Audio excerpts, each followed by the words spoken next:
여기는 대한민국 서울에 위치한 대형 공연장 스카이돔입니다. 땀이 주르륵 흐르는 무더운 날이지만 많은 사람들이 공연을 보기 위해 모여 있는데요. 수많은 사람들이 모여있는 이곳에 한 명의 미국인 여성이 등장합니다. 이윽고 그 미국인 여성은 한국인들의 행동을 보고 경악을 금치 못하며 두 손으로 입을 틀어막고 믿을 수 없다는 표정으로 고개를 좌우로 젓는데요. 도대체 그녀는 무엇을 보고 그토록 놀란 것일까요? 사연을 듣기 전 여러분이 눌러주시는 구독과 좋아요는 영상 제작에 큰 힘이 됩니다. 안녕하세요 여러분, 저는 미국 뉴욕에 살고 있는 바이올렛입니다. 저는 뉴욕에서 공연을 기획하는 일을 하고 있어요. 한국에도 공연을 기획하는 직업이 있는 것처럼 미국에도 공연 기획자라는 직업이 있답니다. 사실 공연 기획자라는 직업은 힘들고 어려워요. 유명한 사람들의 공연을 기획하지 않으면 많은 돈을 벌기 힘들고 공연장에서 발생하는 안전사고도 공연 기획자가 책임져야 하는 경우가 많거든요. 무엇보다 잠도 못 자고 열심히 기획한 공연인데 관객의 반응이 시큰둥하거나 호응이 낮으면 힘이 빠지기도 한답니다. 그럼에도 계속 일을 하는 이유는 제가 만든 공연을 사람들에게 선보일 때마다 행복하고 공연이 끝난 뒤 고마워하는 가수들을 볼 때마다 큰 뿌듯함을 느끼기 때문이에요. 특히 저는 소규모 공연을 좋아하는데 그 이유는 그곳에서만 느낄 수 있는 친밀감 때문이에요. 그러던 어느 날 팀장님께서 저를 따로 부르셨고 저는 뭔가 실수가 있었나 생각하면서 갔어요. 팀장님께서는 저를 보시더니 이렇게 말씀하셨어요. 바이올렛 씨, 5년 동안 당신을 지켜보니 정말 성실하고 공연 기획 능력이 뛰어난 것 같아요. 다만 조금 아쉬운 건 조심성이 많고 새롭게 도전하는 걸 두려워한다는 거죠. 일을 시작한 지 5년이나 되었으니 새로운 분야에 도전해보면 어떨까요? 그러면 바이올렛 씨의 뛰어난 역량도 보여주고 지금보다 더 발전할 수 있을 것 같은데요. 팀장님의 이야기를 들으면서 사실 저는 많이 놀랐어요. 저의 성향을 정확하게 파악하신 것도 신기했지만 요즘 제가 하는 고민을 정확하게 짚으셨거든요. 사실 저는 요즘 저의 커리어에 대해서 많이 고민하고 있었어요. 일을 한 지 5년이나 되었으니 넓은 무대로 나아가서 제 능력도 인정받고 싶고 무엇보다도 이 분야에서 유명세도 얻고 싶었거든요. 다만 조심성 많고 겁이 많은 제 성격 때문에 새롭게 도전하는 것이 망설여지기도 했어요. 그래서 저는 제 마음을 팀장님께 있는 그대로 전달했습니다. 팀장님, 저를 좋게 봐주셔서 너무 감사해요. 저도 제 역량을 발휘하고 싶은데 기회가 없었어요. 그런 기회가 생긴다고 해도 제 성격상 망설여지고 두렵기도 합니다. 그렇지만 팀장님 말씀을 듣고 나니 이대로는 아무런 발전이 없을 것만 같아서 지금까지 했던 것과 다른 무대를 기획해보면서 제 능력을 마음껏 발휘해보고 싶어요. 제 대답을 들은 팀장님께서는 이런 제안을 하셨어요. 바이올렛 씨, 3달 뒤에 열리는 LA 공연을 기획해보는 것이 어때요? 유명한 가수들이 나오는 무대인 만큼 잘 해낸다면 당신의 역량을 제대로 보여줄 수 있을 것 같은데요. 팀장님의 이야기를 듣고 저는 흠칫했어요. 3달 뒤에 개최되는 그 공연은 규모도 굉장히 크고 유명한 가수들이 많이 나오기 때문에 제대로 준비하고 관객들에게 깊은 인상을 줘야 해서 걱정이 들었지만 이내 마음을 다잡았어요. 이번 기회를 놓치면 안 된다는 생각도 들었고 이런 기회는 다시는 없을 것 같다는 예감도 들었어요. 저는 팀장님의 제안을 수락했고 벤치마킹 할 만한 여러 나라의 공연들을 찾아보기 시작했어요. 같이 일하는 팀원들의 도움을 받아 자료를 모으고 밤낮으로 공부에 몰두했답니다. 특히 함께 일하고 있는 제임스의 도움을 많이 받았어요. 제임스는 저와 함께 입사했는데 어느 순간부터 공연을 기획하는 능력 수준이 월등히 높아져서 다른 팀원들의 부러움을 한몸에 받고 있고 친절한 성격으로 좋은 평판을 듣고 있는 팀원이에요. 공연 기획을 어려워하는 제 고민을 들은 제임스는 저에게 이런 제안을 했어요. 바이올렛, 한국에서 공연을 한번 보고 오면 어때? 한국의 공연과 한국인들이 공연을 즐기는 것을 보면 정말 큰 충격을 받을걸? 그리고 무엇보다도 시야가 정말 넓어질 거야. 뜬금없이 한국 공연을 추천하는 제임스를 보면서 저는 황당했고 어이없는 표정을 지었어요. 제임스는 그런 저를 보면서 한번 웃고 계속 말을 이어갔어요. 바이올렛, 한국 공연을 참고하라는 내 말이 좀 어이가 없지? 알다시피 나의 아내 킴은 한국인이야. 나는 아내의 가족을 만나기 위해서 한국을 자주 방문해. 나는 가족들과 자주 공연을 보러 가는데 작년에는 아주 인기 많은 남자 가수의 콘서트에 다녀왔었어. 그는 낯선 장르인 트로트를 부르는 사람이었는데 아내의 부모님께서 그를 정말 좋아하셨어. 가사를 외우는 것은 물론이고 춤도 알고 계셨고 팬들이 만든 응원 방법도 있었어. 나는 그게 흥미로워서 트로트 공연을 보러 갔는데 공연을 보고 너무 놀랐고 큰 감동을 받았어.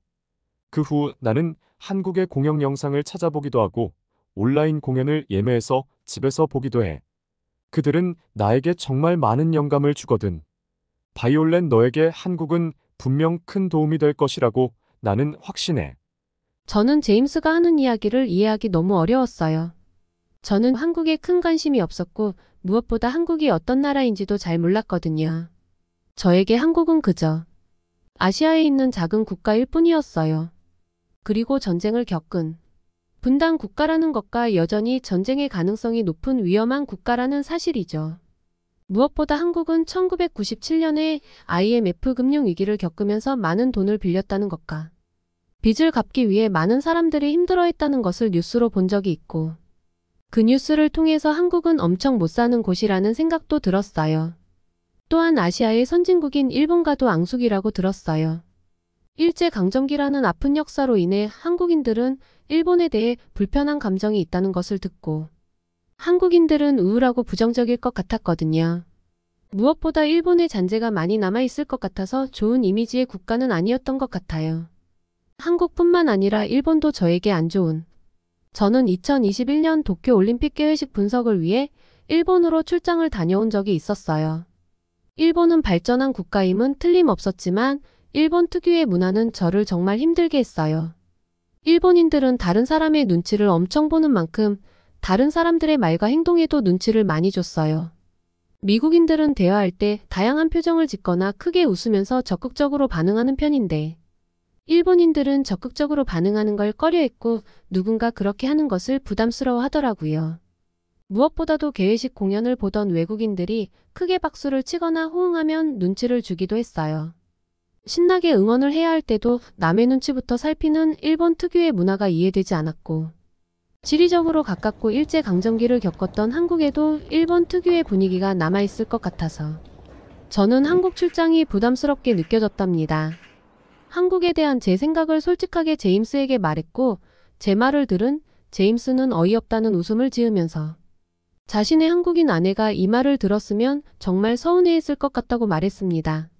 사실 본인도 한국인 아내를 만나기 전에는 한국에 대해 잘 몰랐고 부정적으로 생각했지만 한국에 살고 싶다는 생각이 들 정도로 한국은 생각보다 꽤 괜찮은 나라이며 실제로 가보면 눈이 휘둥그레지면서 미국에 오고 싶지 않을 거라는 농담도 했습니다. 제임스의 말을 들은 저는 속으로 이런 생각을 했습니다. 아내가 한국인이라서 그런가? 한국을 엄청 치켜 세워주네. 언제 전쟁이 발생할지 모르는 국가라서 불안한데 저렇게 태연하게 좋은 나라라고 말하다니. 일주일 뒤 저는 뉴욕의 존 F 케네디 공항에서 인천국제공항으로 가는 비행기에 탑승했습니다. 평소에 저는 여행을 갈 때 짐을 간단하게 챙기는데 이번 한국 여행은 달랐습니다. 한국에서 스스로를 지켜야 하기 때문에 다양한 호신 용품을 짐가방에 한가득 챙겼습니다. 또한 의사소통이 어려울 것 같아서 영어 번역 어플을 여러 개 설치한 휴대폰도 하나 더 챙겼습니다. 그만큼 한국은 저에게 낯설었고 불안감을 주는 나라였습니다. 불안한 마음으로 저는 인천공항에 내렸고 그 순간 저는 너무 놀랐습니다. 인천국제공항은 제가 가본 공항 중에서 최고였어요. 존 F 케네디 공항도 세계적인 규모를 자랑하지만 인천국제공항은 규모뿐만 아니라 공항 시설과 시스템도 세계적인 수준이었어요.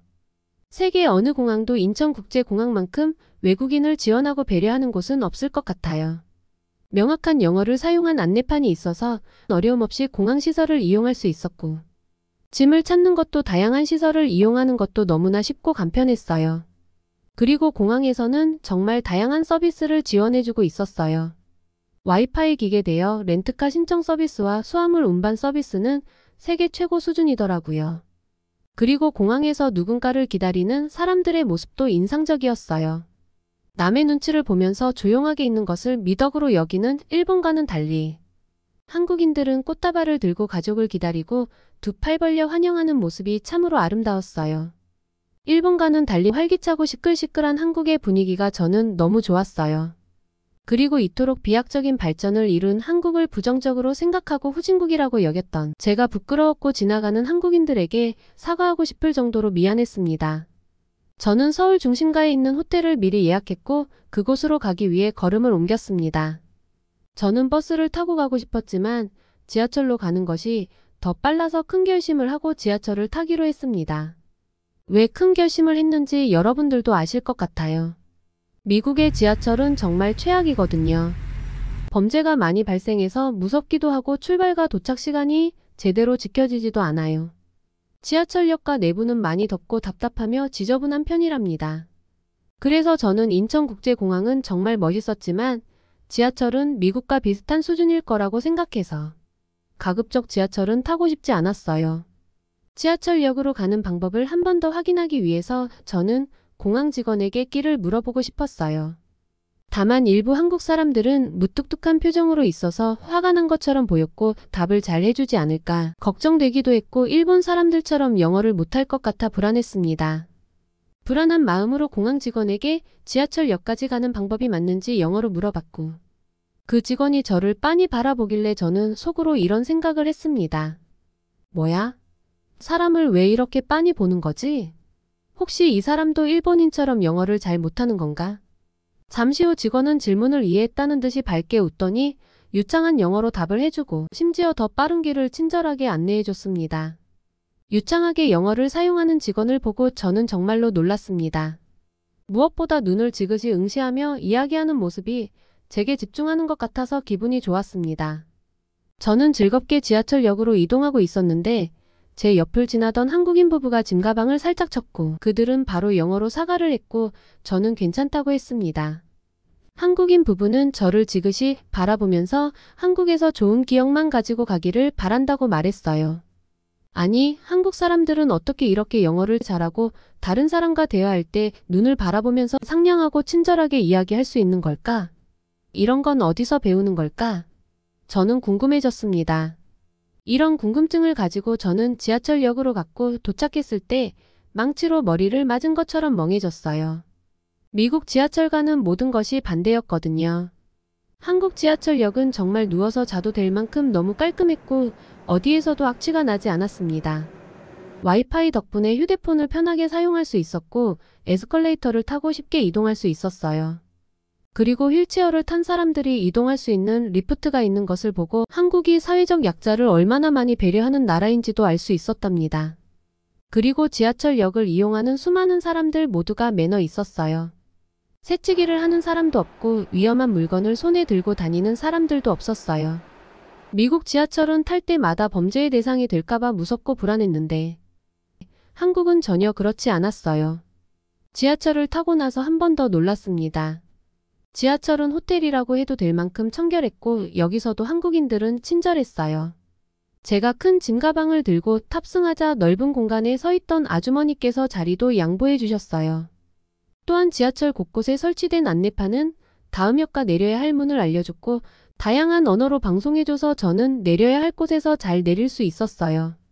한국 지하철 시스템이 미국 지하철에도 적용되면 좋겠다는 생각을 수백 번은 한 것 같아요. 제가 예약한 호텔 역시 깨끗했고 호텔에 근무하시는 직원분들도 정말 친절하셨으며 무엇보다 호텔에는 소화기, 비상구 등과 같은 안전시설들이 잘 설치되어 있어서 마음이 놓였어요. 빛나는 서울의 야경을 보면서 저는 한국에 대해 부정적으로만 생각했던 것이 한 번 더 부끄러워졌고 많은 한국인들에게 미안한 마음이 들었어요. 다음날 저는 한국의 유명한 공연장 스카이돔으로 갔고 이곳에서는 한국의 유명한 트로트 가수의 공연이 열릴 예정이었어요. 아침부터 폭염주의보가 내려졌고 너무 더워서 공연장까지 걸어가는 길이 많이 걱정되었는데 곳곳에 무더위 쉼터가 설치되어 있어 휴식을 취하면서 무사히 공연장까지 올 수 있었답니다. 다만 길거리에는 무더위 쉼터가 있었지만 공연장에는 이런 쉼터가 없을 텐데 기다리면서 무더위로 인해 쓰러지는 사람이 있을까봐 걱정이 되었습니다.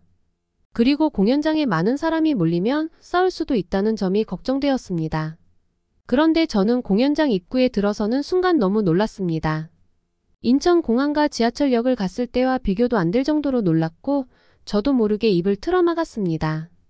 숫자를 헤아리기도 힘들 만큼 많은 사람들이 있는데 어느 누구도 새치기하지 않고 질서를 잘 지키며 공연 운영팀의 안내에 따라 매너 있게 행동하고 있었습니다. 어느 누구도 침을 뱉거나 쓰레기를 버리지도 않았고 다른 사람들에게 작은 피해도 주지 않았습니다. 이런 분위기라면 수만 명의 사람들이 있더라도 작은 사고도 발생하지 않을 거라고 전 확신했습니다. 저는 한국에 오기 전 회사를 통해 한국 공연팀에 미리 협조 공문을 보냈기 때문에 보조 운영진의 역할을 하면서 공연을 기다리는 한국인들을 면밀하게 관찰할 수 있었습니다. 그러다 저는 정말 신기하고 재미있는 광경을 봤고 그것을 여러분들에게 꼭 이야기를 하고 싶었어요. 한국인들은 줄을 서 있을 때 처음 만난 사람들과 정답게 인사를 나누고 더위로 힘들어하는 사람들에게 자신이 가져온 부채나 작은 선풍기를 빌려주기도 했습니다. 또한 생수나 음료수를 서로 나눠 먹기도 했고 간식을 주변 사람들에게 나눠주기도 했습니다. 무엇보다도 저를 즐겁게 해준 것은 한국 사람들의 응원 문화였습니다. 한국 사람들은 자신이 좋아하는 가수를 상징하는 다양한 물건을 가지고 있었고 그들은 이것을 굿즈라고 부르는 것 같았어요. 티셔츠, 가방, 응원봉 등 여러 가지 굿즈를 들고 있는 한국인들을 보면서 저는 이런 생각을 했답니다. 한국 사람들은 정말 제대로 공연을 즐길 줄 아는구나. 내가 기획한 공연을 보러 온 사람들이 이렇게 즐겁게 기대해주면 얼마나 행복할까? 가수에 대한 팬들의 배려와 더불어 가수 측에서 팬들을 배려하는 모습도 볼 수 있었는데요. 무더운 날씨에 어른들이 쉴 수 있는 쉼터가 있었고 더위로 힘들어하는 사람이 생기면 응급조치를 할 수 있도록 간이 의료시설이 설치되어 있었어요. 팬은 가수를 배려하고 가수는 팬을 배려하는 따뜻한 문화가 정말 보기 좋았습니다. 그리고 제 생각이 정말 짧았다는 것을 한 번 더 느꼈습니다. 왜 저는 한국 사람들은 다른 사람들의 눈치를 많이 볼 것이며 일본과 비슷할 거라고 생각한 걸까요? 정말 이래서 사람은 뭐든 배워야 하고 알아야 하나 봅니다. 한국 팬들의 모습을 보고 나니 얼른 공연을 보고 싶다는 생각을 했습니다. 공연 전에도 이 정도의 매너를 보여주는데 공연장에서는 어떤 모습을 보여줄지 궁금했습니다. 입장할 때도 중간에 끼어들지 않고 질서정연하게 입장하고 공연을 제대로 즐길 준비를 하는 한국 팬들은 정말 전 세계 최고 수준이라는 생각이 들었습니다. 그리고 시작된 트로트 공연은 2시간 내내 저에게는 충격과 감동 그 자체였습니다. 무엇보다도 한국 사람들이 떼창이라고 부르는 응원이 너무 멋있었고 인상 깊었습니다. 팬들은 노래를 함께 부르면서 응원봉을 흔들었고 휴대폰 플래시를 켜서 가수를 응원했습니다. 한국에서 공연할 수 있다는 것은 정말 큰 행운이며 한국 공연을 기획할 수 있는 사람들이 부러웠습니다. 공연이 끝나니 저는 모든 체력이 소진됐는데 한국 팬들은 여전히 에너지가 넘쳐 보였어요. 한국인들은 정말 대단한 흥을 가지고 있는 것 같아요. 무엇보다 한국인들은 지켜야 할 것을 확실하게 지키고 다른 사람에게 피해를 주지 않으면서 흥을 즐길 줄 알고 제대로 놀 줄 아는 화끈한 민족인 것 같아요. 저는 한국에서 많은 것을 배웠고 미국에 돌아가서 공연도 잘 기획할 수 있다는 자신감이 생겼어요. 저는 관객들이 안전하면서도 즐겁게 볼 수 있는 공연을 기획하기로 마음먹었습니다. 뉴욕으로 돌아와서 저는 공연 기획안을 작성했고 관객들을 위한 다양한 안전시설 내용을 기획안에 포함했습니다. 그리고 한국인들처럼 질서를 잘 지킬 수 있도록 줄 서는 방향을 안내하는 보조 시스템도 기획했어요. 무엇보다도 팜플렛에 떼창 문화를 소개하고 관객들이 떼창을 할 수 있도록 노래 가사를 적어놨어요. 저는 공연 기획안을 발표했고 팀장님과 팀원들은 평소와 너무 다른 기획안에 놀랐지만 제임스는 제 의도를 이해했다는 듯 미소를 지었습니다. 처음에 팀장님은 당황해했지만 한국에서 제가 겪은 일을 들으시고 기획을 승인해 주셨습니다. 저는 계획대로 LA 공연을 준비해 나갔습니다. 3개월 동안 잠도 못 자고 밥도 잘 못 챙겨 먹으면서 많이 힘들었지만 공연을 즐길 사람들의 모습을 떠올리면 피곤함도 사라졌고 빨리 공연을 선보이고 싶었습니다. 3개월 뒤 제가 기획한 공연을 선보였고 성황리에 공연을 마무리했습니다. 제 공연을 본 많은 관계자들은 엄청난 지지와 찬사를 보냈고 이토록 대단한 공연을 기획하고 준비한 비결을 묻는 전화와 이메일이 쏟아졌습니다. 그들의 질문에 저는 이렇게 대답했습니다. 제가 한 일은 대단한 일이 아닙니다. 저는 그저 한국에 다녀왔고 즐길 줄 아는 한국인들을 보면서 느낀 점을 그대로 공연에 옮겨왔을 뿐입니다. 이해가 되지 않는다면 당신도 꼭 한국에 가보면 좋겠고 기회가 된다면 한국 공연을 보고 오면 좋겠습니다. 이 영상을 보고 계시는 여러분은 비록 일제강점기와 한국전쟁이라는 가슴 아픈 역사를 거쳐왔지만 슬픔과 아픔에 빠져있지 않고 최선을 다해서 비극을 극복하고 찬란하고 눈부신 발전을 이뤄냈습니다. 그렇게 고군분투하면서 살아온 와중에도 민족 고유의 흥을 잃지 않았고 자신의 행동에 책임질 줄 아는 높은 시민의식을 가지고 있는 것은 정말 대단한 일입니다. 다른 사람의 말을 경청하고 늘 친절하며 외국인을 배려하는 멋진 나라 대한민국과 멋진 국민들. 여러분 덕분에 저는 정말 멋진 공연을 기획할 수 있었습니다. 이를 계기로 저는 한 단계 더 발전했고 한 걸음 더 나아갈 힘을 얻었습니다. 기회가 된다면 한국에 다시 가고 싶고 그때는 저도 트로트 공연을 제대로 즐겨보고 싶어요. 무엇보다 한국의 공연 기획팀과 협동해서 정말 멋진 공연을 만들어보고 싶답니다. 제 사연을 들어주신 여러분 감사합니다. 상냥함과 친절함 그리고 공연을 제대로 즐기면서 높은 시민의식을 보여준 한국인들에게 감탄한 미국인 바이올렛 씨의 사연 잘 들으셨나요? 다음엔 트로트 공연을 제대로 즐겨보고 싶다 하네요. 그녀에게 알려주고 싶은 공연이나 한국의 흥이 있다면 댓글로 알려주세요. 여러분의 댓글을 바이올렛 씨에게 꼭 전해드릴게요. 지금까지 감동에 감동을 더해서 한국의 감동 온도를 높이는 감동 온도계였습니다. 여러분의 구독과 좋아요는 감동 온도를 높입니다. 영상을 시청해주신 구독자 여러분, 오늘도 감동 가득한 하루 되세요.